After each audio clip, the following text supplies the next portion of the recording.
ముందుగా ఈ వేదికను అలంకరించిన పెద్దలు, గౌరవనీయులు, పూజ్యులు, పితృ సమానులు, గౌరవ తెలంగాణ రాష్ట్ర ముఖ్యమంత్రి గారు శ్రీ యనుమల రేవంత్ రెడ్డి గారు, మరి అలాగే చేవెళ్ళ నియోజకవర్గ ఎమ్మెల్యే శ్రీ కాళీ యాదయ్య గారు, పట్నం మహేందర్ రెడ్డి గారు,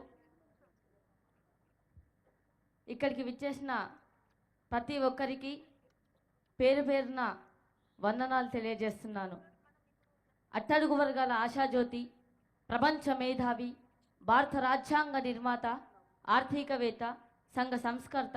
రాజకీయ నాయకుడు, అసమానతలపై తిరుగుబాటు జెండా ఎత్తిన విప్లవ యోధుడు డాక్టర్ బాబాసాహెబ్ అంబేద్కర్ గారు. మరి మిత్రులారా, ఆనాడు అంబేద్కర్ గారు అన్నారు, చదువుకుంటే జ్ఞానం వస్తుందన్నాడు,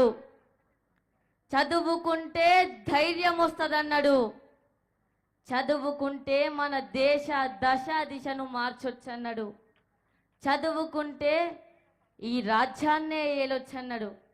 మరి మనమంతా కూడా ఎంతో బాగా చదువుకొని మన తల్లిదండ్రుల పేరు, మన పాఠశాల పేరు, మన గురువుల పేరు, మన మండలం పేరు, జిల్లా పేరు, రాష్ట్రం పేరు, దేశం పేరు నిలబెట్టాలని కోరుకుంటూ